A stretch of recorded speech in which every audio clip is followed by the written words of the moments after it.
Cindy. Don't forget to hit the like, share, and subscribe. And think about becoming a special friend. We're going to join President Trump right now. Thank you very much. It's an honor to have a friend of mine, a very good friend of mine. We've become friends, actually, through the trials and tribulations of everything. Mark Rutte, Secretary General of Nato, highly respected. Every country, almost every country in Europe. I think you can almost take away the almost pretty soon. But they all have great respect for the leader, and he is the leader. And we've had some very good discussions today, and things are going along pretty well as regarding Ukraine, Russia. We thought it would be a little bit easier. That's turned out to be tougher than the Middle East. The Middle East was supposed to be the tough one, and we've solved that puzzle, but this one will get solved also.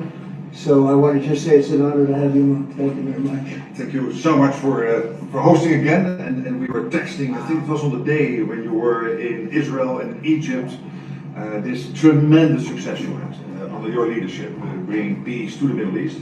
And then we texted each other and said, the next big thing has to be Ukraine, Russia.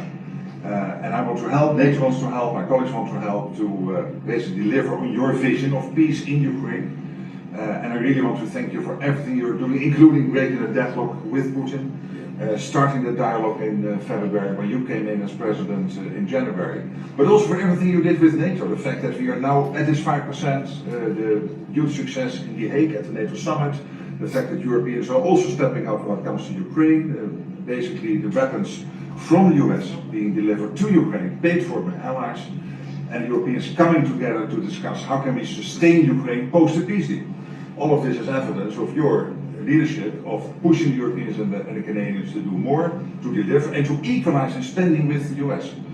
So on all of this, and today we will talk more on how we can really bring Ukraine to the next phase and get this terrible war and all the bloodshed ended.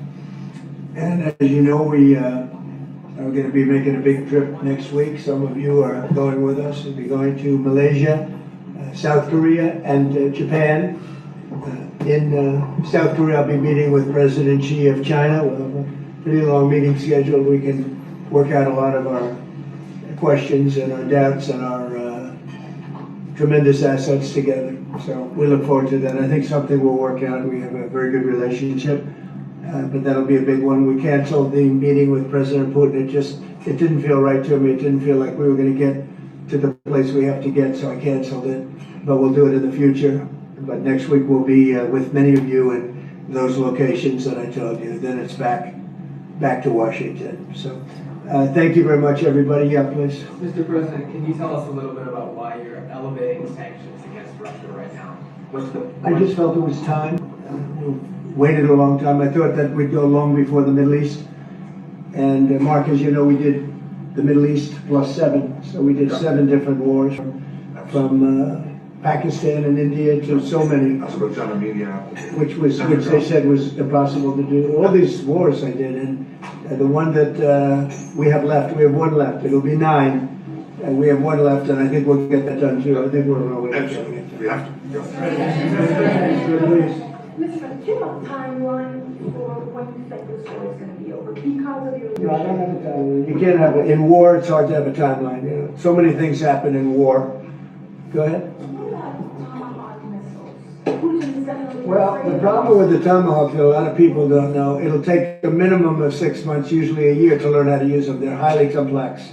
So the only way a Tomahawk is going to be shot is if we shot it, and we're not going to do that. But there is a tremendous learning curve with the Tomahawk. It's a very powerful weapon, very accurate weapon, and maybe that's what makes it so complex. But it will take a year. It takes a year of intense training to learn how to use it, and we know how to use it, and we're not going to be teaching other people. It's too far out into the future. I said to the President that you said as recently as yesterday that you still believe that Putin wants to end the war. Yeah, Then today I do. You took this step to Russia, the sanctions, and put more pressure on it. What else are you going to do to encourage them to get there, or can you explain why you do believe Putin wants peace?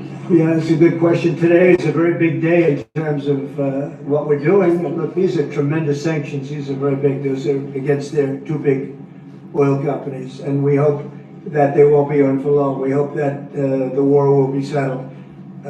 We just answered having to do with the various forms of missiles and everything else that we're looking at, but we don't think that's going to be necessary. We would like to see them just take the line that has been formed over quite a long period of time and go and let's, go home.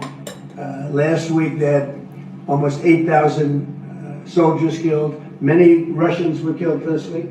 Many Ukrainians were killed last week. We think it's ridiculous and would like to have it end. Why do you want peace though? Why do you still believe that? I think they want peace. I think they both want peace at this point. It's been, it's almost 4 years. You're going into 4 years. And if I were president, it never would have started. But yeah, it's time. Mr. President, on the shutdown, were you doing the Democrats before you had to Asia? And if not, why not meet the Democrats? Well, I think it's a shame that it's shut down because we have the greatest economy, as you were saying before. We have the greatest economy in the world right now, by far, the United States. We have almost 18, now we're 17, now it's $18 trillion being poured into our country, and it's no time for shutdowns. I don't think it's affecting what we're doing, but it's too bad for a lot of people. We have a lot of good people that aren't working right now that should be, and it's because the Democrats want to try and renegotiate a deal that they had negotiated. They want $1.5 trillion given to illegal immigrants who came into the country, and it's going to hurt the health care of citizens of our country that have been paying into it, that have been working hard for it, that really deserve it. So we're never going to do that. It's not going to happen. And I will tell you, there are a lot of good Democrats that really want to make a deal. And I think all we need is 5 Democrats because we have a great support on the Republican side. So I think we need 5 Democrats, and there are a lot of them that want to make a deal. So I think at some point, common sense will prevail. Go ahead, you can finish up. On the drug ghost, right, the Eastern Pacific. Yeah. Can you explain to us what that was about, how it was conducted? Yeah, sure. Well, they had one today in the Pacific. And the way I look at it every time I look, because it is violent, and it is it's amazing that the weaponry, that everyone, they have these boats that go 45, 50 miles an hour in the water. And when you look at the accuracy and the power, look, we have the greatest military in the world. We have the greatest weapons in the world, and you see a little bit of it there. One shot, everyone dead center. And the only way you can't feel bad about it is you realize that you won't feel badly about it, is you realize that every time you see that happen, you're saving 25,000 American lives. Every one of those boats that gets knocked out is saving 25,000 American lives, not to mention the torn up families all over the country. And whenever I see that, I say to myself, I just saved 25,000 lives. I will say that there are very few boats traveling on the water right now. Actually, that includes fishing boats, that includes any other kind of boat. But there are very few boats traveling on the water. So now they'll come in by land to a lesser extent, and they will be hit on land also.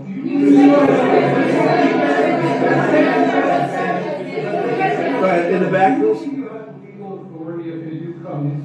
yes, we do. We have legal authority, right? We're allowed to do that. And if we do by land, we may go back to Congress, but we have, this is a national security problem. They killed 300,000 people last year, these drugs coming in. They killed 300,000 Americans last year, and that gives you legal authority. We have a national security problem. Really, I will say this. When you look at the people we're dealing with, and we know them, we know the people coming in, we know the boats, we know everything else. We're allowed to do it. It's in international waters. If we don't do it, we're going to lose hundreds of thousands of people. Now, they'll be coming in by land a little bit more because they're not coming in by boat anymore. There are no boats in the water. There are no more boats. We know the boat almost immediately. It's pretty unusual when you see somebody with a fishing rod and 5 engines on the back of the boat. You don't need that to go fishing. Wait. And we will hit them very hard when they come in by land. And they haven't experienced that yet, but now we're totally prepared to do that. We'll probably go back to Congress and explain exactly what we're doing when we come to the land. We don't have to do that, but I think, Marco, I'd like to do that. You may respond to that if you want. Yeah, well, I mean, the question is, bottom line, these are drug boats. If people want to stop seeing drug boats blow up, stop sending drugs to the United States.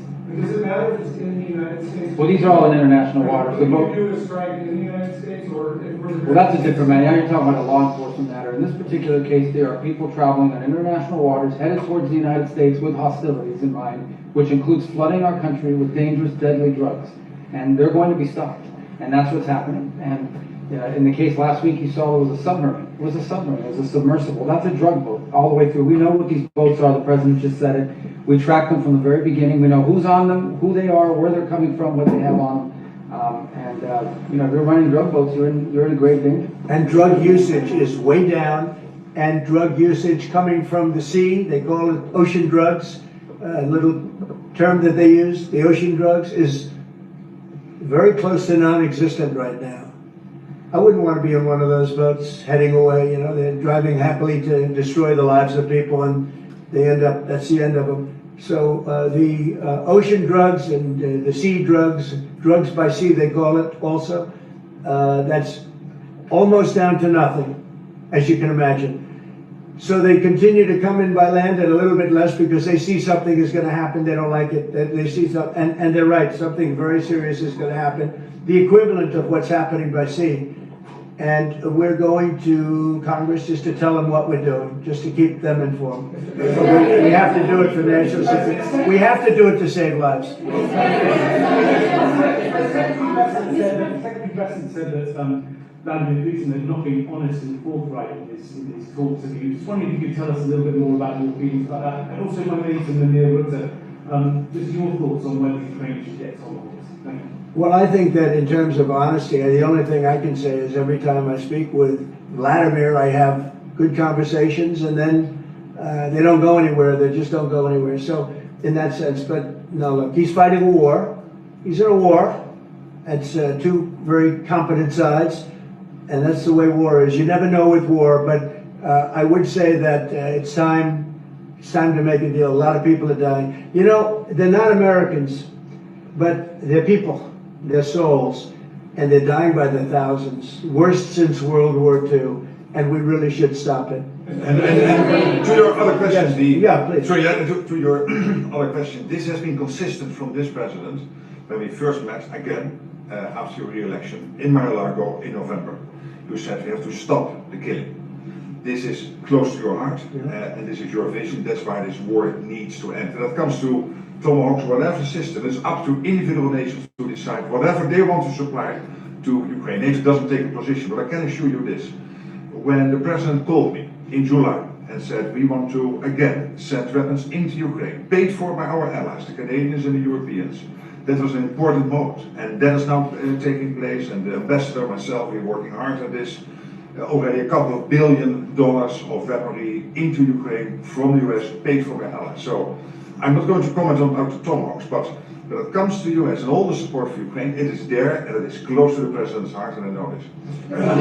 I will say this, and Mark can say it better than anybody. The European nations and Canada have really pulled together, and it's beyond even that. I mean, it's really beyond that. And also Australians and New Zealanders, Japan, they're all. If you want to really add them up, we could really add them up. But NATO, basically, European and Canada, and a lot of other nations, they've really band together. They are not happy about what's happening with Russia and Ukraine. They're not happy at all. Neither am I. Jeff? Sir, just changing this topic slightly, I see you've got the Yeah. model of the White House and the ballroom. Many people were surprised the entire East Wing is being demolished because you said initially that the ballroom would just touch. Yeah. Well, certain areas certain areas are being left. We determined that after really a tremendous amount of study with some of the best architects in the world, we determined that really knocking it down, trying to use a little section. The East Wing was not much. There was not much left from the original. It was over the course of 100 years, it was changed. The columns were removed, and it was a much different building. Then a story was added on in 1948, 1949. There was a story added on, which was not particularly nice. And the building was very, very much changed from what it was originally. It was never thought of as being much. It was a very small building. And rather than allowing that to hurt a very expensive, beautiful building that frankly, they've been after for years. You have that, I brought these along so people could see, but it's, you know, there's a relative, nobody's actually seen anything quite like it. I think it'll be one of the great ballrooms anywhere in the world. It's about $300 million. It's set to do many, many things, including meetings of foreign leaders, including the honoring of foreign leaders. You can see this. This is a plan. If it's got tables so that you honor a foreign leader, we have a proper space. Right now, we have a space that with tables holds about 79 people. And this is a proper kind of a thing. Now, what the White House was doing, as you know, is they were putting tents out on the lawn. This is an interior shot of the ballroom. I think there'll be nothing like it. And it's being paid for 100% by me and some friends of mine, donors, to it. The government's paying absolutely nothing. We're also working with the military on it because they want to make sure everything's perfect. And the military is very much involved in this. They want to make sure everything is absolutely beautiful. You can see the kind of interiors that we're talking about. That's an interior of the ballroom. And it's the highest level. And you see it goes beautifully with the White House. I mean, the mix is beautiful.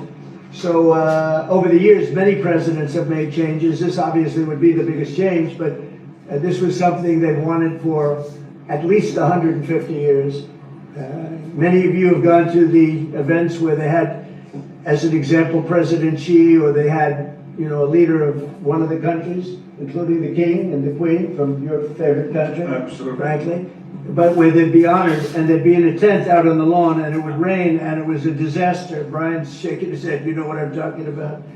And so I thought I'd bring this out because this is going to be probably the finest ballroom ever built, and we're doing it no cost to the country. It's being put in, the money's being put in by me and donors, very great patriots actually. And the spirit on the building of it is amazing. We are using little sections of footings and various other things, but that's sort of irrelevant. In order to do it properly, we had to take down the existing structure. The way it was shown, it looked like we were touching the White House. We don't touch the White House. That's a bridge, a glass bridge going from the White House to the ballroom. Then you get into the lobby of the ballroom, and then you go into the magnificent, the main room. And it's something that has gotten incredible reviews. And you're just quickly following up on that. I just want to quick follow up on that question. Your response to people who say that you haven't been transparent enough about this. I haven't been transparent. That some of your critics feel it's I've shown this to everybody that would listen. Third-grade reporters didn't see it because they didn't look. You're a third-grade reporter, always have been. So third-grade reporters didn't look, but anybody that asked, these pictures have been in newspapers. They've been all over the place, and you know, we're very proud of it. It's gotten great reviews. It's gotten really great reviews. So I think we've been more transparent than anybody's ever been. Mr. President, that the sanctions that you're announcing today will push Putin to the... Well, I don't know that they will. I think that they'll certainly have an impact. They're massive sanctions. It's sanctions on oil. The two biggest oil companies, among the biggest in the world, but they're Russian. They do a lot of oil. And hopefully it'll push, hopefully he'll become reasonable, and hopefully Zelensky will be reasonable too. You know, it takes two to tango, as they say. And we're going to find out. They hate each other. These two people hate each other. You know that better than anybody. And it makes it more difficult than it should be. This should be easier to do. But the level of hatred between Zelensky and Putin is very substantial. Could I add one thing? What the president is doing today with these sanctions is putting more pressure, of course, on both parts, in this case on Russia. It's all about changing the calculus, making sure that Putin understands that the president's vision this weekend of having a ceasefire, stop where they are, as you literally said, and that this has to be step one now. And for him to really accept that vision and to come to the table, and then you have to put pressure, and this is exactly what he did today. Along with Europe, I mean, Europe, look, they've actually become friends of mine. I think Yes. all of them. Yeah. We have a very close relationship, and they want to see it end too. They really want to see it end. But I can say they're totally committed. If this went on for 10 more years, Europe is behind them. They just can't let that happen. You can't let what's been going on. Now, it should have never happened. It would have never happened if I were president, but it did happen. I inherited it. This was Biden, a man who was, without question, you take a look at the new walkway, the presidential walk of fame, we call it. Biden is the worst president we've ever had, if he was even a president. The people that surrounded that desk made those decisions, but this should have never happened. It wouldn't have happened. But it did happen. I inherited it. We're going to get it ended, hopefully soon. Yes, please. You had a Truth Social post earlier this afternoon talking about a Wall Street Journal report as a fake story. Yeah, It's fake. sort of- Wall Street Journal is fake. So this- Less fake on financial than it is on gossip.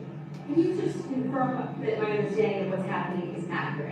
As I understand that story framed it like we had just lifted the U.S. a restriction Yeah. on intelligence. No, it said that I gave Ukraine permission to shoot missiles deep into Russia. I didn't do that. Second of all, they're not using our missiles. They're using, I think, European missiles or from someplace, but they're not using ours.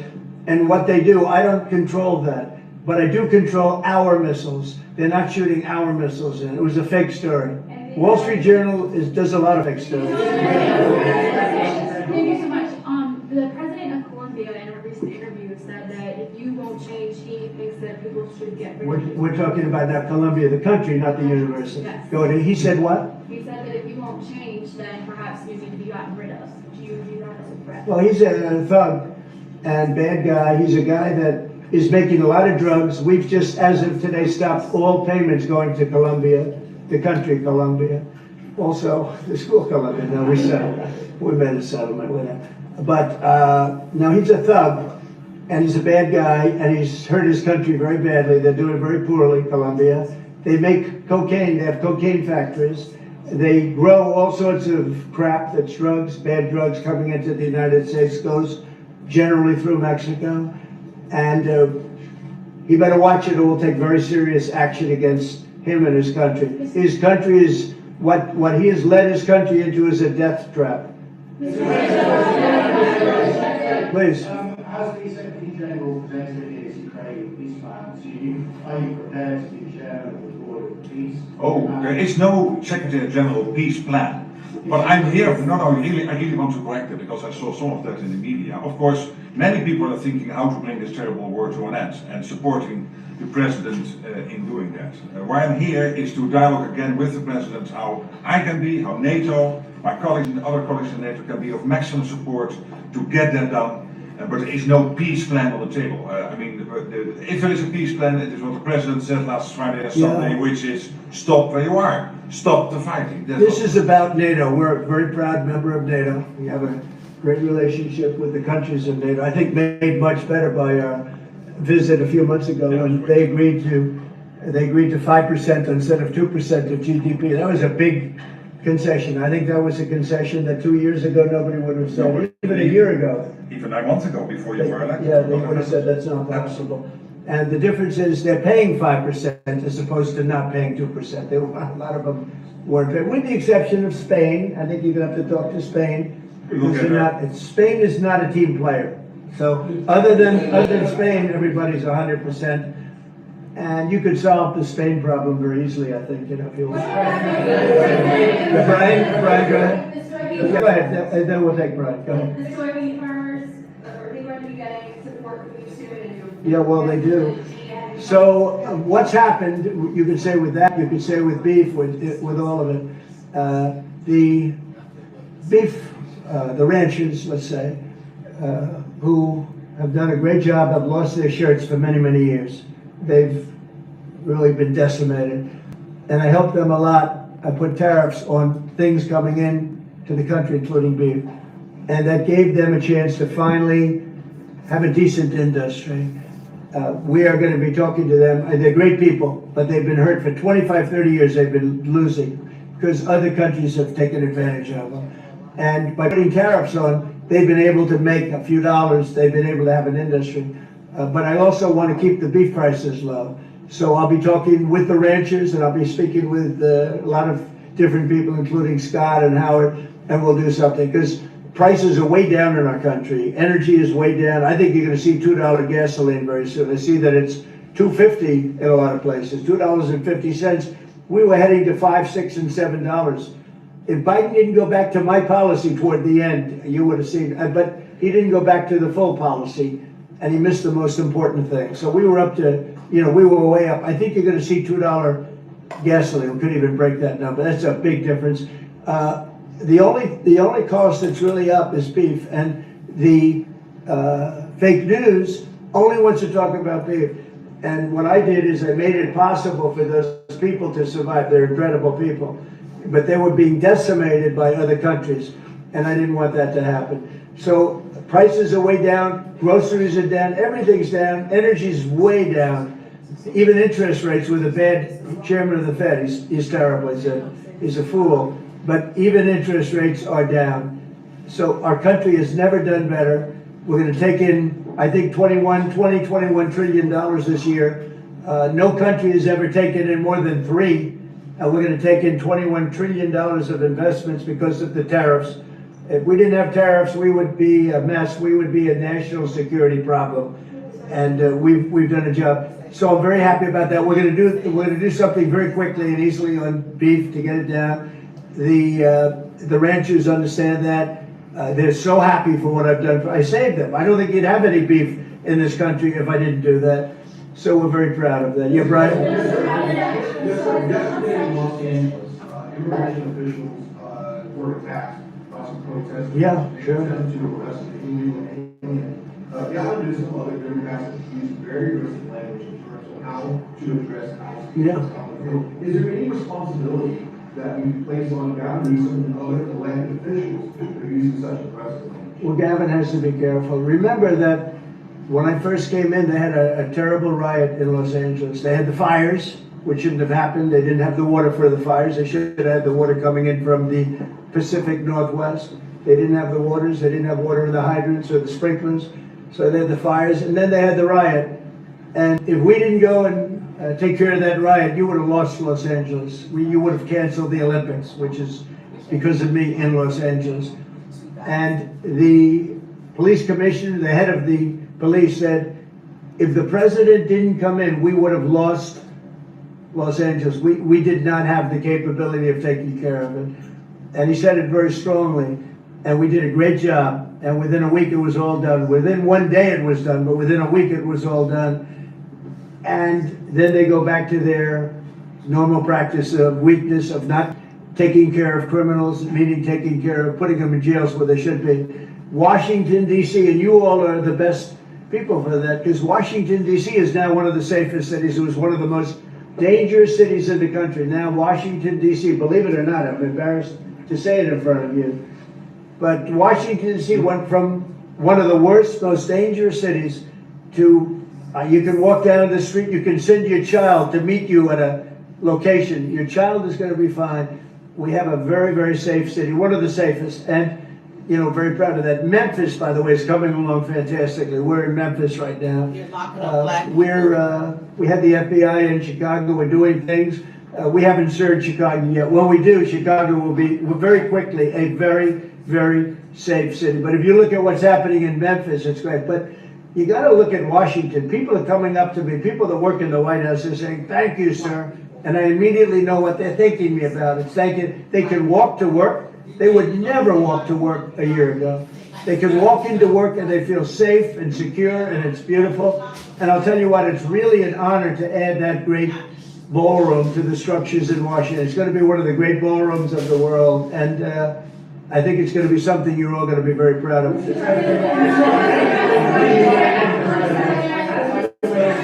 That's coming up with President Xi. What do you hope comes out of that? What deliverables? I think we'll make a deal. I think we're going to make a deal on the rare earth is the least of it. Look, the tariffs are much more powerful than the rare earth.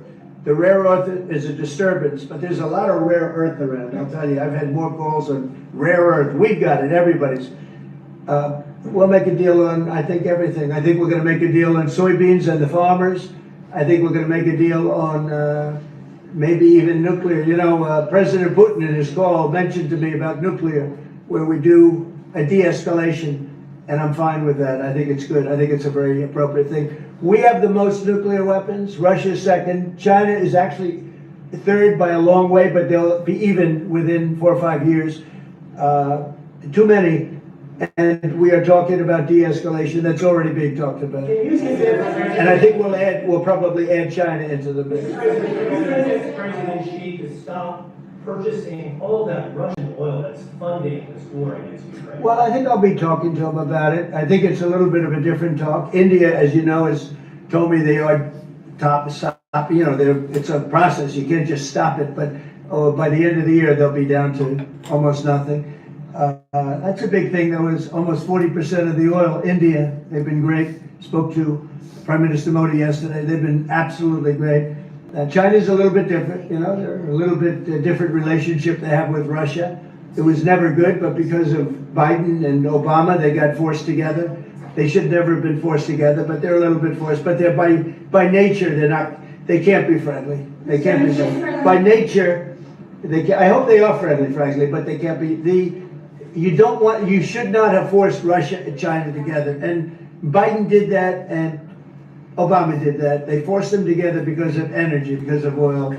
And so they are closer than they would normally be. I think I'll probably be talking about it. What I'll really be talking to them about is how do we end the war with Russia and Ukraine, whether it's through oil or energy or anything else. And I think he's going to be very receptive. He would now like to. I'm not sure that he did at the beginning. He would now like to see that war end. Do you think Xi plays an important role, Mr. President? Do you think Xi plays an important role in terms of inserting himself and convincing who he speaks to regularly to stop the war? Yeah, I do. I think he can have a big influence on Putin. I think he can have a big influence on a lot of people. Look, he's a respected man. He's a very strong leader of a very big country. Yeah, I think he can have a big influence, and we will certainly be talking about Russia, Ukraine. Thank you, Mr. President. Liam Pastor Fitzgerald. My question is actually for the Secretary General. Yes. Mr. Secretary, I don't know if you've seen this, but polling out of Ukraine shows a massive collapse in Ukrainian support for the war. A Gallup poll had it just 23%. That's less than a quarter. Zelensky came out today praising President Trump's proposal for freezing the front lines of battle as part of the ceasefire. He said that's a good compromise. So people view your coming here as, you're lobbying the U.S. government to continue its involvement in the war. You're obviously lobbying for more NATO weapons to be sent to Ukraine, but Ukrainians themselves don't want to fight the war. So how do you justify that morally? Well, I'm lobbying only for one thing, and that is to make sure that we end this war. And I don't have to lobby the president because we totally agree on this. And this is what he has been doing from day one. Everything he could do to break the deadlock with Putin, get the dialogue going, dialoguing also with Zelensky, and getting this war done. It's crucial. And the fact that the US is now supplying weapons into Ukraine, paid for by allies, is extremely important. And that's now happening since 2-3 months. About 2 billion moving into Ukraine. Why do you think that'll wind it down now? What do you mean? You think more weapons will wind down the war? No, I mean, there's more to be done. So what you need, what the president said this weekend, stop where you are, so basically do a ceasefire and then have all your discussions about territory and whatever. But still first stop the war. This is what you said on Friday and on Sunday. It's a war. I mean, your question's really a fair one. It's a war that should have never started. And how I feel about it. But it's a war that should have never started. And we're not selling any weapons to Ukraine. We're selling them to NATO, which is different from before with Biden. He just gave $350 billion worth of weapons and cash right into Ukraine, and that was so foolish. But we sell them to NATO, and in theory, you can do what you want with them. It doesn't have to be Ukraine, but probably it is mostly. No, what nations are doing now is buying from this program and making sure that the supplies in Ukraine, so Europeans and Canadians. And for example, these are interceptors for the Patriot systems, crucial to protect the cities. Today, again, a Russian attack has killed children, at least seriously wounded children in kindergarten in Ukraine. So we need to make sure that the air defense systems are in place, and we need the US systems to do that, and the Europeans are paying for that. And this is exactly the type of actions we needed, and the president is doing that, and trying everything to get this war to an end, starting with the ceasefire. Wants to take all of Ukraine. I always felt that way. I always felt he wanted to. When I was in my first term, I was with, very close to him, relatively speaking. It was harder because of the Russia hoax. But I would talk to President Putin about Ukraine, and it was the apple of his eye. I'd say it was the apple of his eye, but it would have never happened. He knew the consequences were too great. When we had a rigged election and all of a sudden I wasn't there, he said, wow. I think he looked at Afghanistan, how horribly that was handled, so stupidly. And I think that really gave him a little additional, incentive. I always felt he wanted the whole thing, not a piece of it. But I think now he's willing to negotiate a little bit further, and I think he's willing to make a deal. We'll see. We'll see. We don't want him. We don't want him to have the whole thing. Right, please. Thank you, Mr. President. You have this big terrorist case before the Supreme Court. It's November the 5th. Yeah. You suggested you might actually show up to the Supreme Court. Yeah, I'd like to. I think it's one of the most important decisions we'll ever have for the Supreme Court.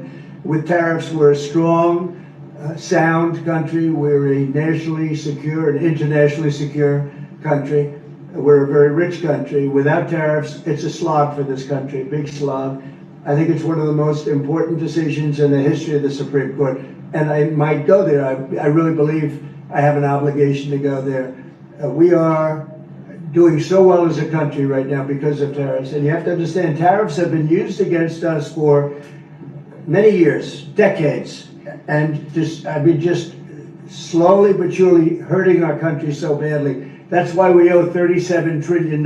We owe that because other countries have taken advantage of us over many, many decades, And now we're a rich country. We're taking in money like we've never done before. Without tariffs, that would not be happening. And also, I solved, as you know, 8 wars. Of the 8, 5 of them, maybe even 6 of them, are because of tariffs. The threat of tariffs on these nations, if you want to fight, that's okay. India and Pakistan. If you want to fight, that's okay. But you're going to pay tariffs, and they're going to be very substantial. And we're in the midst of a trade deal, and they said, we don't want to do that. 2 days later, they call up, and they're not going to fight anymore. They have peace. But I've done that out of 8, I would say 6 times, 5 times, 6 times. Tariffs are vital to this country. And tariffs have been used against us by China, by every other country, and all we're doing is using them to negotiate fair deals. And as you know, we made a fair deal with Japan, we made a fair deal with all of Europe, the European Union. We made a fair deal with South Korea. These are countries that were taking so much money away from us, not sustainable, and now we're taking in hundreds of billions and even trillions of dollars. If this country is not allowed to have tariffs, if this country is not allowed to have the President of the United States negotiate on behalf of it with tariffs, we are put in a position where we're going to be a third world country. We can't let that happen. I think it's the most important case that we're going to have for many, many years to come. One of the most important cases we've ever had. With tariffs, we're a rich, secure country. Without tariffs, we're a laughing stock. We'll be a laughing stock. And I don't want to have anything to do with that. Thank you very much. Thank you. Thank you. Thank you very much. That's it. Wow, that was interesting. Like Trump is really controlling the news media narrative because we have so much going on. I know he talked about some, really impactful um situations that's going on throughout the world, like what's happening in Ukraine and Russia, and how he's putting more tariffs on Russia, and he felt as though that it's time. But we have our own problems here in the United States, and what I'm concerned about is this government shutdown. It's like we need to hear from the president talking about what is he doing to bring the Republicans and the Democrats to the table to end this shutdown. There are more people who 4,000 more is probably has climbed larger than that since the shutdown have lost their jobs. There are people that need assistance from this government for food. Just because you have a job doesn't mean you have enough money to purchase food for your family, because my second highest bill, believe it or not, is not my gas, it's not my electric, it's not a car note, it's not insurance, but it's food. So it's people need help out here. And especially with people losing jobs. And I think that the president and his administration, they're multimillionaires, they're billionaires, they're not feeling the impact of everyday people. That's correct, Father's Just heart. because you're doing fine and you're not hungry, that's not for everybody's not doing well. You have MAGA that's out there that's suffering. Well, to reply to mind reader, to something that you have to be intelligent, you have to have discernment. And you're saying intelligent black people support Trump. If Trump isn't doing things in favor of our community and doing things against our community, it makes sense not to support him. And that's having discernment to figure that out. And like, Mom, you could go on to what he said about. So what are you responding to? But he Because said, I was talking he said about intelligent. He the said, shutdown. He said intelligent black people support Trump. Then he said something else about food stamps. Yeah, so you know what? The Democrats have done nothing for the black community. Yeah, he said stop depending on government for food. They have been in power for, 12 of the last 16 years. So they could have passed anti-hate crime bill. They could have passed so many different legislations that could have benefited the black community, even reparations, but they haven't done anything. Matter of fact, they caused mass incarceration. You know, Ku Klux Klan began in Tennessee, and they were behind, the Democrat administration was behind the KKK. They filibustered the Civil Rights Bill for 70 days. And Biden is the author of the 1994 crime bill, which caused mass incarceration of black people. And what I was saying when we decided to support Trump was that he never did the things that the Democratic Party had done to our community. Lo and behold, over 2 million black men voted for Trump. You had more black people, Hispanics, different ethnicities that actually put him in office. But none of us saw it coming that he would use the National Guards against American citizens. Yes, that's going on. We wanted Trump to close our borders. It was impacting this country in a negative way. All our resources were going to 14 plus million people that came into this country homeless. Whereas we still have American people living on the streets that are vets. We have federal workers who have lost their jobs who are vets. A lot of times what happens is that you can transfer your military time into the federal government. So you serve your country and you go into a government job. Those are our vets that have fought for our country, that have lost their jobs. And they need their health care. They need to be supported. So when you look at them, and guess what? What Elon was doing didn't make a dent into that $17 trillion deficit. It hasn't made a dent, but now you increase the unemployment. You have to have a middle class of people making a living wage. They are the ones that support this country. It's not the poor and it's not the rich. It's the middle class. So you're eliminating a whole body of people that you're going to have two categories, rich or poor. And as long as this government continues to be closed, it's going to have a negative impact on more American citizens. Now, people, like someone said, oh, SNAP, maybe you don't need it. We can feed people we can feed people that aren't citizens while we have our own American kids and not black. Let's not get it twisted. There's more white people that's on public assistance than blacks. Okay, see, you can't separate the programs who is affected by it. You know, you can't say, oh, only this group or segment of people be affected. No, we all become affected by what's going on. Hey, we all become affected. So we have to be mindful because you have something. I don't lack any good thing because my help comes from God. It doesn't come from man. We have more than enough. And because we have more than enough, that does not mean we shouldn't care about other people. And the first thing people say, oh, well, they, getting food stamps or snaps up. I wish I could get it. But it's not given to us. It's given to non-citizens more than Americans at this point. But you shouldn't want anyone to go hungry or people not being able to feed themselves, and especially Americans. When I start supporting Trump, it's because I thought he was going to put America first. Not Americans losing their jobs like this at this higher rate than before. I didn't see people losing health coverage. Do you know if the Democrats don't stand strong, that it's going to be over 20 million people, not the illegal immigrants. See, all this stuff they say, oh, illegal immigrants is on our health care. You're going to have American citizens that are going to lose health benefits. Now, that hit me. That hit me. Because those are vets, those are our seniors, those are rural areas. Hospitals are going to close, nursing homes are going to close. So we don't understand the impact is going to be next year. It's not going to be immediate, but if we allow this standoff and the Democrats give in, Americans, not only are they losing jobs at a high capacity, and the jobs Trump has talked about, they have not come into this country yet. Eric, then explain Trump's last time being president and what he did for the economy and the working class. Because he did a lot of great stuff for Americans his last administration.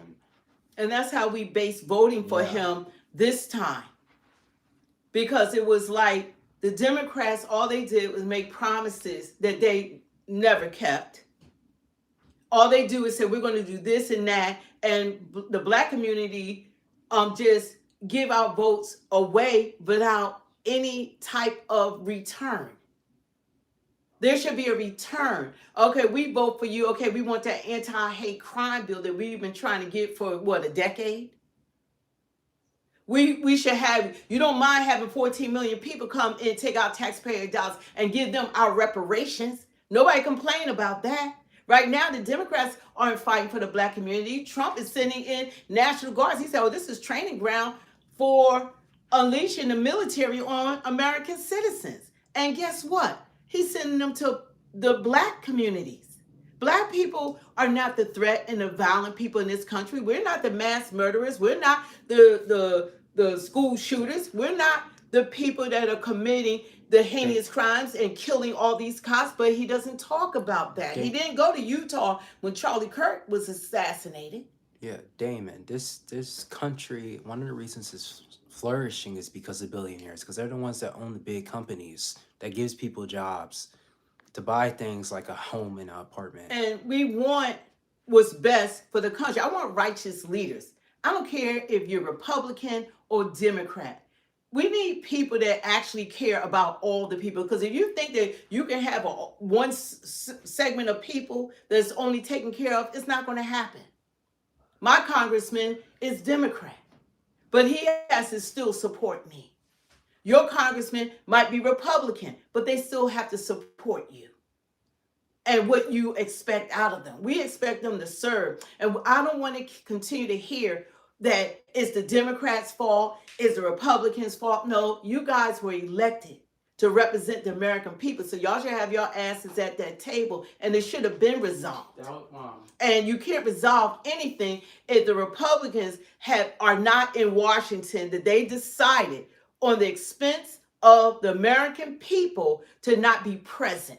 You're going to try to wait it out. Thousands or more losing their jobs. They don't care about that. They made it clear. They think it's great for more Americans to lose their jobs. But I care. Wow. I care. I thought jobs were coming in. I don't want us losing more jobs, and especially living wage jobs, if y'all know what that means. Wow, that was like the one time I agree with AOC. You know, AOC got kind of a crush on her, but when she was like saying they gotta pick up the phone, her and Bernie was like they gotta pick up the phone. They gotta talk. The you can't resolve anything. This waiting out game and blame game is doing a disservice to the American people. We don't need to keep on having these invited guests from all over the world coming in, sitting with our president, when we have our government is shut down. Our military needs to be paid. People need to be paid. People are working and they're not getting paid. And then they say they want to get some of them back pay. There are people that had a job prior to this shutdown that don't have a job right now. You just can't replace jobs when they aren't available. Look at the job market. The last report that this administration did, it was only 22,000 jobs that came into the job market. 22,000, but 350,000 black women were fired from their jobs or laid off or whatever the case. They lost their jobs. Hundreds of thousands of Americans lost their jobs. And it's hard to replace a job that provides you money that you can send your kids to college, that's going to provide mortgage payments for you, car notes, insurance, and food, and everything is expensive right now. Inflation is still high. Food is extremely high. It's difficult right now. And what we're doing, we're going into cities like in any cities and say you're safer now. You're not safe unless you do every community. You need to do the white community, the black community, the Indian community, the Hispanic community. It's not one community. Yeah. And black people are the less threatening. We never did enslaved anybody. We never shot up cops like what's going on right now. And they're not reporting it. It's amazing to me. Yeah. Cops, they love the officers. I still haven't heard about the cop shot 15 times and 10 times the back of his head. I ain't hear Trump say one word, but if it was a black shooter, that would have been plastered all over the world. News. That would have been everywhere. They're not reporting. I mean, I could do a whole show of how many last month of mass shootings, school shootings, and cop killings, and by white on white crime, and Trump is not saying anything about it. I'm like, we want to speak the truth. We want to be fair with reporting. We want y'all to report all the news. Don't just make black people the bad guy. And like, we're violent. We don't commit the most violent acts and all of that.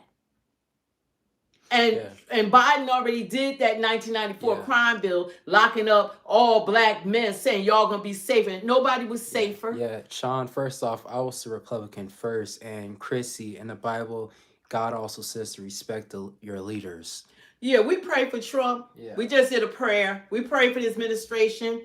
You know, it was like 60,000 of us just went just to pray for our president, the administration, this country, our family, and the things that's going on, because you can't complain about things if you're not a problem solver. This is about, we got to solve these issues. And we got different administrations that come in, whether it's Republican or Democrat, that want us fighting each other while they thrive at the top. Everybody's thriving, and they got people that's not doing any better than the next person. Keep you fighting each other. It was a famous comment that Johnson said. You got to let people think they're doing better than the next person. I forget what it was. But you'll have them, like, just stay focused on each other instead of on the real situations that are going on out here. And we have to do better and expect more from our elected officials that want to just use us and make promises and they don't deliver. Why does nobody talk about the crime that other races commit? Why is it always... Oh, it's crazy. Now someone brought on black crimes at an all-time high in Chicago. Like, what about... That's a lie. But you know what it is? You keep listening to Trump, and that's all he said. If you look at statistically as far as black people, that's the only place he keep going to. But he's not talking about there's 10 red states that have a higher crime rate than Chicago. Does he talk about it? Does he mention it? Has he mentioned the school shooter that went in there and while kids were praying, shot up all those children? Did he mention the shooter, white on white crime, that allegedly shot Charlie Kirk? And at the same time, it was another white young man from Evergreen High School that shot up his school. Did he mention the CDC officer that was killed? Did he mention the people that went into Target and shot up everyone, didn't hijack the cars? Did he mention York, Pennsylvania, when this man, white on white crime, I'm talking white on white, went there, ambushed 5 cops, killed 3 of them, critically injured 2, and then they wouldn't even mention his name? I mean, we're going to be real. It's not no one-sided crime that's going on, but they want to make black people the picture of it, just like DEI. DEI doesn't belong to black people. We didn't benefit from it. White women did. But they want to make black people the face of it when we got to be we have to be at the top of our classes. And even if you have a PhD, they could take someone uneducated, someone without degree, and because of color of their skin, they'll get their job over you. That's why they had affirmative action. Because employees aren't fair. They do hire by the color of your skin. I've had supervisors that didn't know nothing. They were literally dumb. And they were put over, and they didn't know more than you, but they supposed to supervise you. They're promoted. They're promoted. That's what goes on in corporate America. Black people are articulate, intelligent, movers and shakers. We built this nation. Blake, you don't realize, right? Let me explain this to you like you're in kindergarten. But you're not realizing that if a white guy goes for the same job, You walk into the interview. Yeah, Go ahead. I walk into the interview With a master's. with a master's. Even if this white guy doesn't have nothing compared to what I have, he's gonna get the job over me. Mm-hmm. So They're not gonna let that young white man walk out he's without saying, that job. Yeah, he's saying like we have the privilege of getting over them. No, it's the other way around. Because now you're a victim. You're a victim.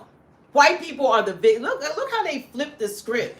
You're a victim after everything that's been done to the black community, but you somehow y'all control the media. Y'all the victims. You're the victim. You're the victim. A young football player that was suffering went to the wrong house 2 days ago, whatever. They arrest him. You know how they play football, they get head injury, whatever. They arrest him. Guess what? He's unalive in their custody. How does that happen? You know how many times black people got to hear that? That don't happen in any other community except for ours, right? We can't even go to jail overnight without being unalive. They can do whatever they want to you. How come rape isn't an issue in these prisons, but y'all care more about the detained goddamn migrants that are not even citizens here? Y'all want to visit their detainment center, but y'all want to go to the prisons and see the conditions of our citizens that are paying dues for their time. There's a lot of them, if you're black, you're over sentence. They're not looking at rape being the rapes that are being done in those prisons. And what's happening, they care about, you're ripping families apart with the migrants. What about the families that are ripped apart in the black community that's been going on for 400 years? We have to do better as a nation. And I thought that Trump was the type of president that understood for America to be first and do well, we all have to do well. You can't just focus on a segment of people and think that you're going to do something just for MAGA. You can't. Because he's that No Kings protest, I don't know what was accomplished. Maybe you guys know more than I do. But he's the president of every last one of those 7 million people that was out there marching against him. He's the president. So calling them radical left and the left did this and that, those are your citizens that you represent, Mr. Trump. And all this divide, every time someone does something at their own free will, Tyler Robinson, he was the one that assassinated, allegedly, Charlie Kirk. It wasn't the radical left. It was that individual did it. But you want to blame a whole segment of people for the actions of one. That's not right. Blake, I need you to cite where your sources, where you're getting this information from, because it just looks like you're against black people. Don't entertain it. Don't give them energy. We don't care. They don't know what it is to be black, and they butt hurt. They in their feelings, and that's one thing I know is you got a lot of sensitive, emotional men and adults that cannot handle the truth. We want a better country for all of us. All of us. We want elected officials to actually represent all of us. The government should not still be shut down. And they're just all sitting around while people are suffering. And nothing's getting done. if you're a leader, you're supposed to be a problem solver. I'm a leader. I know I'm supposed to solve problems. That's what they should be doing. And if they're not there answering the phone, the Republicans, because I call out both sides, we're not biased here. If you're not answering the phone and you're not having meetings, and you want to sit on this until all more Americans are fired, more Americans aren't able to feed their children, more Americans are losing health care, all of this is going on. And don't get on here talking about you for MAGA and America first, and you don't care about Americans.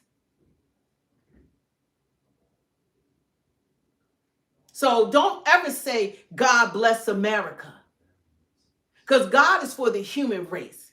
We got this divide because of pigmentation. If y'all don't like the color of our skin, take it up with God.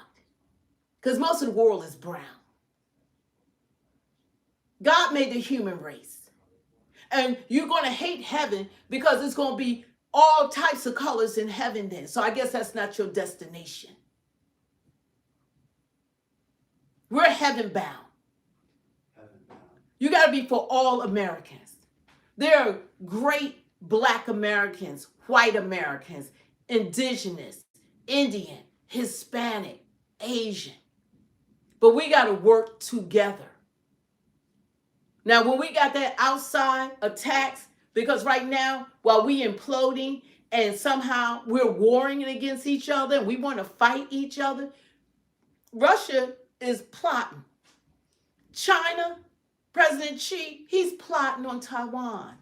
President they plotting. India president, they're plotting. They had their leadership summit. They all coming together. And we standing on an island by ourselves. We're powerful by ourselves, but we're not powerful against the second and the third most powerful countries in the world, which is Russia and China. Then throw India in there. We can't fight all of them. We can fight them one at a time, but we can't fight them as all together as one unit. Joy, there's only one true living God. I don't know what God you serve, but we serve the one true living God. God is good.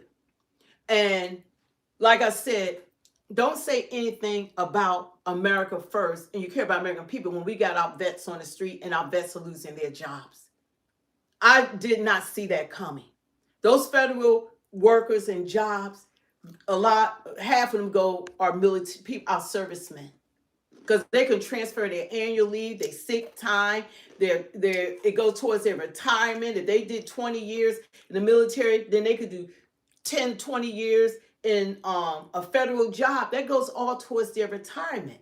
So they're losing those jobs. Joy, just read your Bible. They're losing those jobs. Joy, you gotta read your Bible. And MAGA right now, guess what? They are being hit by food prices, inflation, unemployment. You can't separate it. You got a lot of them online. Look online. It's crying like, I'm sorry I voted for Trump. I'm sorry I did this. I didn't know I was going to lose my health care. I didn't know I was going to lose my job. I didn't know I was going to lose my farm. I didn't know all of these things. You can't separate us. Yeah, Andor, that was so cool when he said that. You know? Tell them I am that I am sent you. That was so cool. Well, that's what God says. That's what I'm saying. Yeah, tell him I am. Because Moses said, who should I say sent me? Tell him that I am. I am sent you. God is so I cool. am. God is awesome. But God is good. And you got to look that these are the last days. You got to keep your focus on God. Because your help don't come from the east or the west. It comes from the Lord. And he said, you should not lack any good thing to those that walk uprightly. So you need to just do what's right by everybody. And Trump, the only thing I see with Trump is that he's divided this country. He has he might not be racist, but Stephen Miller is racist. Elon is racist. They're against anybody that's not white. And Joy, God specifically Black people. Joy, and God, that's not going to work. Joy, God is also with a capital G. And if the Republicans want to achieve what they did last election, because those 2 million Black men, now you're trying to lock Black men up again, guess what? They're not voting for you next election. You're going to lose. They're losing the Black vote, quiet as it kept. You can't come out and get this administration and one Doge guy gets beaten up and then the National Guards come in, but you can kill congresswomen and no National Guard, nothing's being done. They made, it's crazy. But the thing is, the Democrats aren't taking advantage of this. They're still worried about people not from this The country. Democrats are not focused on Americans. Yeah. They're focused on nonsense. They fighting tooth and nail. Like I already called the Black Caucus, Congressional Black Caucus. I called the NAACP. I'm like, where are y'all? All these attacks are being done to the black community. Where are y'all? All those rights and civil rights that they're benefiting from is because of our ancestors and our people that have fought for our rights that we're losing right now. Mm-hmm. Trump is stripping everything. Taking MLK everything. They want to resegregate. Well, we don't care about that. Like, we can keep all our trillions of dollars and see what happens to this country in our own community. We ain't asked to live around them in the first place. We don't really care because this is 2025. So you got social media. It's a whole different mindset out here than, say, 40 years ago. We are doctors, lawyers, engineers, architects, multimillionaires, billionaires. We got it like that. Candace, we're teachers, professors. Candace, you can't even spell delusional. You trying to call us delusional. So it's a lot that's going on. But see, they got these stereotypes. And because people are... Tyler, you can look it up. They got all these stereotypes because that makes people feel good. If they think people are beneath you or they can step on someone else, they think that make them feel better when you have nothing. You don't have any more than the next person. But it makes you feel better if you think that they have lesser than you. But it's not like that. Look at who all your stars are, your entertainers. You're seeing every type of fad or whatever is coming from Black Americans, from hair to swag to style to rock to country to everything is from the Black community. Everybody around the world try to dress like us, have swag like us, be cool like us, try to dance like us, everything, while they try to demean us. Because they know how great we really are. And we recognize greatness in ourselves, but we respect other cultures. Yeah. We don't go around disrespecting you because of the color of your skin, or we want payback. Yeah, we love every culture. We don't, that's not how we are. But you have a community that's so afraid of Black people being successful and rising up that they try to suppress and suppress. But you can't continue to suppress God's people. Blake, can you tell me why you see people that aren't Black wearing, specifically white people wearing braids and dreads? Dressing like us, singing like us, doing the music like us, everything. He's trying to say, oh, that's why y'all wear wigs and straight hair wigs. You know what? White women wear weaves. Did you know that? They wear weaves and they add on hair and they get lip fillers. See, they skin, they got to have Botox and all that. Because we woke up like this. They got to do everything because they don't age well. They have to do everything to make themselves look good. We don't have to do that because of the melanin in our skin. It's just how God made us. Blake is clearly just a racist. He's racist. So it's okay. They can be, but they're not like that at their job. Yeah. They're not like that with their neighbors. They in their own little bubble land, and see behind online they can act misbehave. But guess what? You can't hide from God. God knows who you are, and everything you said and everything that you have done to people or misquoted, whatever, God's going to hold you accountable. Because you're going to stand before God one day and you're going to give account of every word that has uttered out of your mouth. See, people don't think, they think it's just here. Even Trump and them, every administration, President Biden, everybody think that they're at the top of the food chain, but you're not. God is. And you're going to be held accountable. You might not see it now or happen now, but you will. Well, Otto, man, to correct you, this channel is dedicated to helping Black people with politics.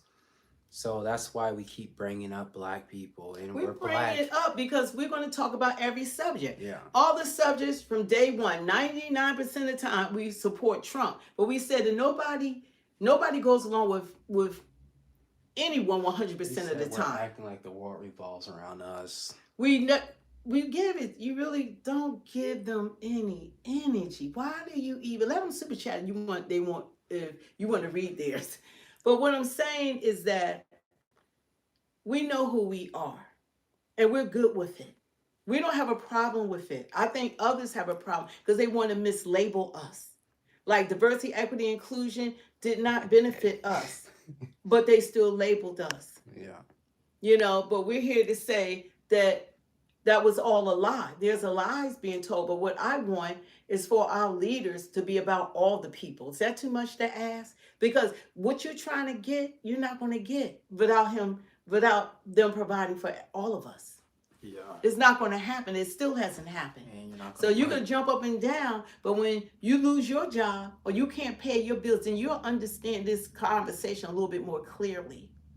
You got to be thankful for what you have. I don't take anything for granted that God is. I'm thankful I have a home, that I have a house, that I have a car, that I can pay my water, gas, electric, mortgage, that I can travel. I can do whatever I want to do. And it's because of God's grace. It's because of God. It's not by might nor by power, but it's by his spirit, says the Lord of hosts. So it's nothing that's going on in my life that I can say, I did this. I'm so wonderful. I deserve this. I don't deserve anything. Because God is no respecter of person. But I care about others. And like I said, this channel is all about Trump. But we're not going to agree with everything with anyone. Just like you don't agree with your husband or your wife or your kids or your boss or your neighbors with everything. And when it comes to the black community, we're black. We're going to stand 10 toes down for our community. And if things are wrong, we're going to call it out regardless of the party that we support or don't support. We're going to do what's right, and we're going to stand for what's right. These attacks, they always come back like blaming black people for everything. We mind our own business. We can't go to school. They want to come bother us. We can't do anything. Casey, They want to chase us down. Leave us alone. Casey, do you even have a home? Well, anyway, I hope everybody on here I hope y'all have shelter, because you have to understand there's some people living in their cars, in their vans, and on the streets. And it's winter is coming, and it's cold, and it rains and snows, and they're on the streets. So you need to be thankful if you have a bed to sleep in tonight, because there are many people that don't have one.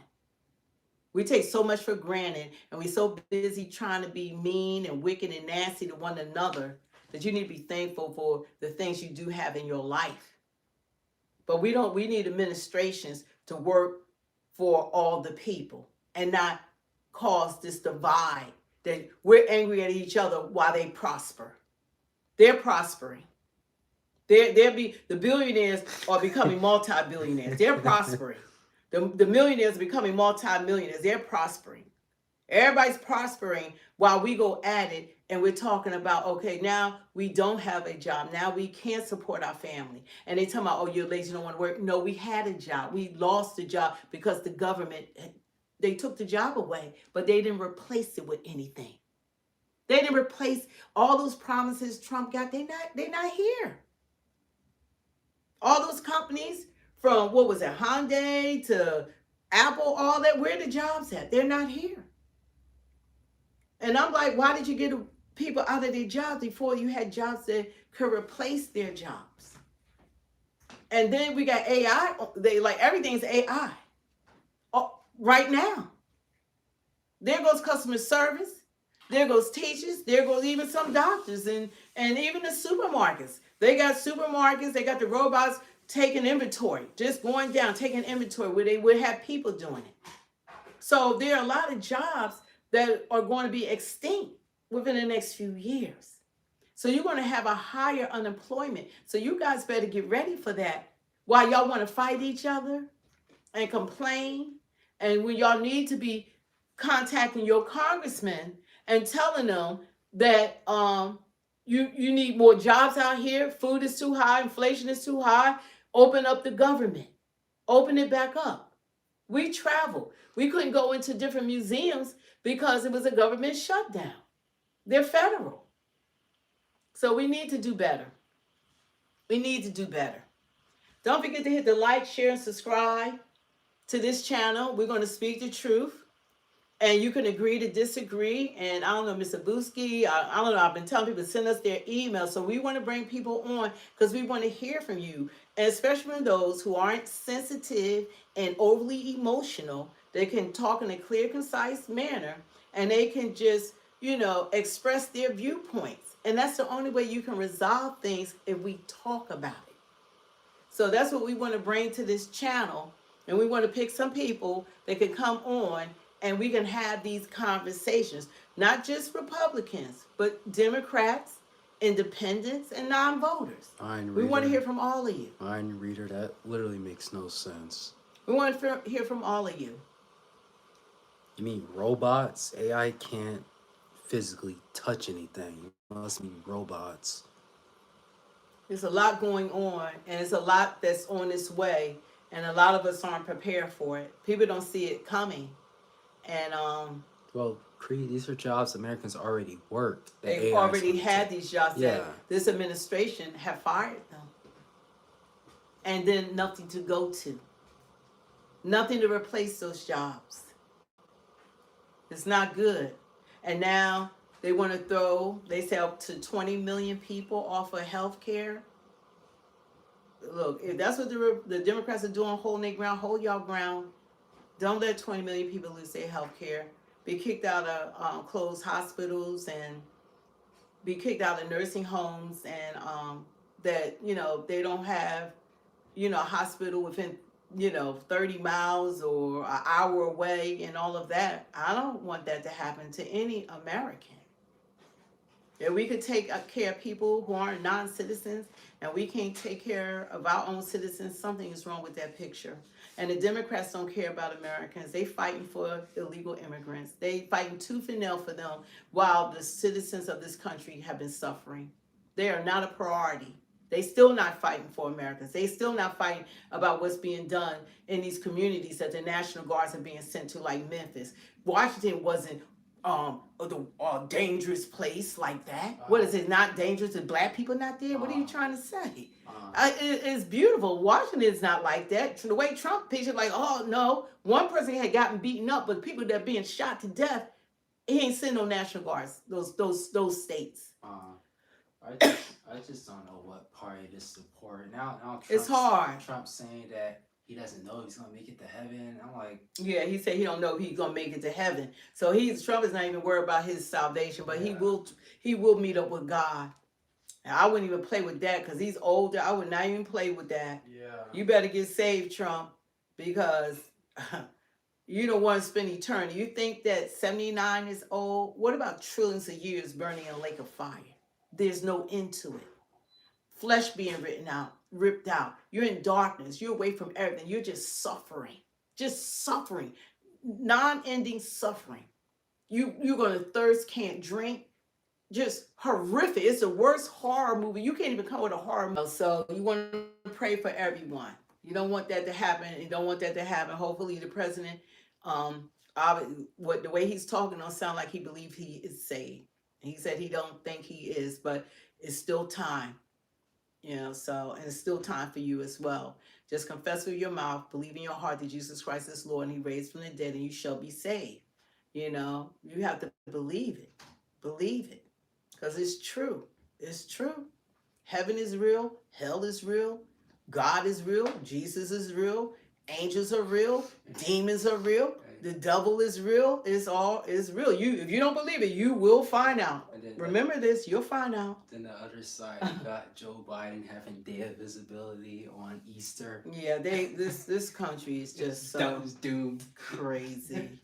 Like I thought that we were moving in the right direction. Right now, just taking a big look. But I know elections are coming up in 2026. People are going to be really looking at who should they vote for. Who should we vote for? The black community is going to have to do a lot of soul searching. Like, who are you going to vote for? Who's going to represent us? Who's looking out for the best for us? Not just a song and dance. And people always, regardless of the party, or both parties want to harm us for no reason. Then you got Byron Donalds, who was a convicted felon. He was trying to convicted lock up- felon. When they gonna get the black man to write the bill for Congress in Washington for children to be locked up. And Trump was saying that's what he Crazy. lost me, talking about like black kids are born Yeah. criminals. That's a lie from hell. That's a lie from hell. That's a lie from hell. He's a convicted felon sitting in the White House and was given another chance. Byron Donalds was convicted twice, at least twice. Even as a 18-year-old was a convicted felon, his record was expunged. And you don't want to give a child 14, 15 years old and talk about lock them up now because what they might do 20 years from now. What kind of BS is that? I'm not going to sit around and allow that to happen to our black children. I draw a line in the sand with that crazy. Where's the Black Congressional Black Caucus on that? Where's the NAACP? That's just those kids. Our kids are being attacked while they don't do anything about school shooters. It's amazing. School shooters. And every time someone white does all these crimes, is mental illness, oh, this and that. They show a high school photo. Even the young man Crooks that shot Trump. You know, they just swept it on the rug. Because he was white. You never even found out about his parents or anything. Yeah, He always tried to assassinate the president of the United States. They even swept that. But if he was black, now when Big Balls got beaten up in Washington, National Guards. And didn't you say one time that they were like, oh, lock away the key, lock them up, but then they found out that they weren't black and was like, oh, it's mental health. Yeah, that when Charlie Kirk had gotten killed, Congresswoman, I think her name was Mason, was like, oh, they need the death penalty. We need to do all this and that. That's what she was saying, the Congresswoman. But once she found it was a white young man, oh, we need to have forgiveness. We need to forgive him. Because she thought it was going to be black. Got shot, then they wanted to blame HBCUs. That had nothing to do with it at all. Sense. But that's what happens. Always want to try to blame the black community for crimes committed by them. It's insanity. But anyway, we got to do better as a nation, and we got to support one another, and we can't continue to have the government and the leadership and the people elected to office to divide us with that is the Democrats' fault, the Republicans' fault. We don't care. We just want y'all to serve us. And we want y'all to do right by all of us. That's why y'all were elected into these positions. And if you can't do the job, resign. And we need to put people in there that's for Americans. All of us. Period. All of us. All of us. So anyway, you guys, this is not the law we want to do, but I think it's important to hear what the president has to say. We need to listen to the president. And if you don't agree with him, you need to pray for him. And we need to, Leroy, let him know how we feel about it. Leroy said something funny. What? Because Mind Reader, I've been seeing his comments a lot, but he said he doesn't believe slavery happened. He said Kanye West says slavery didn't happen. And Leroy said, if you're gaining knowledge from Kanye, you might need better material. It's sad, but that's what Trump wanted to do, like removing history from and artifacts from the Smithsonian Museum to try to erase the barbaric, the horrific things that were done to Black Americans. It is unimaginable, and there's been over 3,800 lynchings in this country since 1865 when they free. I mean, imagine that. And those people didn't go to jail for it. They were not held accountable for taking lives. That's wrong. And it's been 3. I think I'm gonna do a show. It's been another young man lynched. It's been 3 since Charlie Kirk has passed away in 2025. We're not gonna sweep it under the rug. We don't hang our damn selves. You wanna tell them the show we're gonna do just with the topic about the person?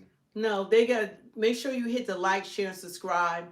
We're gonna do one on I don't think it's necessary. They can see the title, but we're gonna address some of the things because, that's why I'm glad we have social media now that you don't have to depend on CBS, NBC, Fox News, Meet the Press, all the news sources, that now you have independent people that's out here, no skin in the game, and they can bring you the content. You can fact check everything. You can Google it. You can ask Siri. You can ask Chat GPT. You can find out facts for yourself. Yeah. You don't have to listen to anyone. I'm glad the information is out here.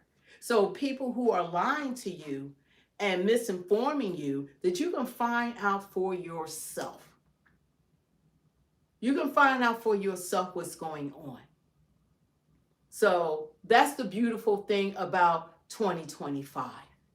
You don't have to go by what, before the news, we didn't have all these resources. You just heard the news and that was it. There was no social media.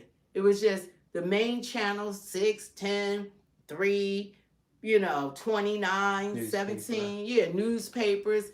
Those were the resources not too long ago. We're talking about maybe 15 years ago. Everybody didn't have a smartphones and laptops and iPads and all of that. So we're living in a digital time that you can find out what's going on around the world. So we need to use those tools that are made available to us. If you want to know the statistics, what has Trump done since he's been president to the black community, you can look at that and check it out for yourself. And what's being overlooked. Chat don't have no skin in the game. It'll tell you the truth what's going on. Yeah. It'll tell you the truth. It'll give you the real statistics. Who's doing all the crime out here? You could go to multiple. It's not us. You go to multiple different AI. You can go ask AI. You can ask Grok on Twitter AI too. Yeah, you can ask. Well, X. It'll tell you. So the information is out there, but it's up to you to seek out the truth. Now, if you want to stay in bubble land and you can't handle the truth, and it makes you upset when people tell you what you don't want to hear, then you can stay in the dark. You can stay in the dark, but our channel would probably have 100,000 subscribers if we went along to get along and we just throw our community under the bus, because we got a lot of sellouts that's making money off of, and which we don't make, throwing our community under the bus. Yeah. And that's what they do. Their whole channels are to just put down their own community like they're not a part of it. And they're making hundreds of thousands of dollars in a couple of months and all of that for doing that. But we're not going to do that because we're not selling our souls for nobody, anybody. So if you don't want to have these conversations, then this is not for you. But we value everyone's opinion. You don't have to agree with us. It's fine for you to have your own opinion. Agree to disagree. That's what this is about. Agree to disagree. You can have your own opinion. We're not trying to convince you of anything, but you can fact check everything. Anything you don't believe, fact check. Find out for yourself. Read. Get ground news. That's what I have. It's non-biased. They showed me the Republican side and they showed me the left side. You have to subscribe to it. I'm willing to pay for the knowledge. And if you want the knowledge, then that's what you should do. Like Ty Lopez would say, knowledge is power. Like God said, people perish for lack of knowledge. Yeah. That's word. So anyway, you guys, I love you. God bless you. We are going to be coming on. Like I see people that's making money just trying to throw black people under the bus. We have never been a problem in this country. We never have. We've never been in control of this country. And whatever's going on, we're not the reason behind it. It's crime all over the world. It's crime everywhere. And we're not the leaders in crime, but we're being targeted by this administration. And it's not right. And now they targeting our children. Like, for example, and want to lock them up for crimes they haven't even committed. Yeah. We're not doing that. And for example, look at how Blake was. Every comment from him was going against black people and saying like we're the problem. Who's that? It was a commenter.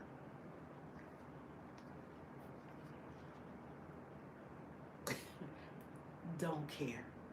I don't get. I'm just saying that it's an example. They make it like we're the problem. But we don't care if they are. But that's from watching like Trump and listening. Yeah, well, they can stay ignorant all they want to. That's their choice. Some people rather stay dumbfounded, for lack of a better word, than to accept what's really going on or the truth. They don't want to hear it because what the media does, they keep telling you the same thing over and over again. They brainwash you till you believe it. Like That's the what they AI. do.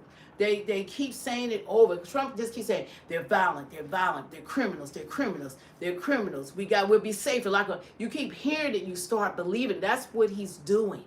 That's what they all do. And it's a lie. But they keep saying it over. He's saying it for a reason over and over to convince you the lie. That's what it's about. That's what they do to us, all of us. I believe when they kept saying Trump was Hitler and all this, but he had 93% of the news media, he had negative news. See, it was even being done to him. This is what they do. They keep saying stuff until you believe it. But not no more. Do your own research. If anything we said on you think that it's not facts, find out, fact check it. If we're wrong, tell us. Yeah, because we're not going to sugarcoat it and we're not going to hide from it. And we want what's best for all of us. I believe when Trump said, like, I thought he was talking about America. I thought he meant all Americans. You know, we had people coming in, and all these people that were let out of these prisons, like he said, and insane asylums, and we had terrorists that came in, cartel, NS-13, Trinidad Rock. I didn't know none of these names. All this, they here now. They here. We closed the borders, but they here. And you know what we doing? We fighting each other. Yeah. We fighting each other. Well, they laying in the cut. They like, oh, the news ain't on us now. It's on black people. He going after the black people. Yeah. It ain't on us. They working, they going about their day while Americans are being laid off and fired, losing health care, talking about their health care that they were getting for free. But what about the 20 million Americans that are losing theirs? They going on about their day while now we're the target. Timothy, I know you just made that up. Look at who commits all of the mass shootings. They know.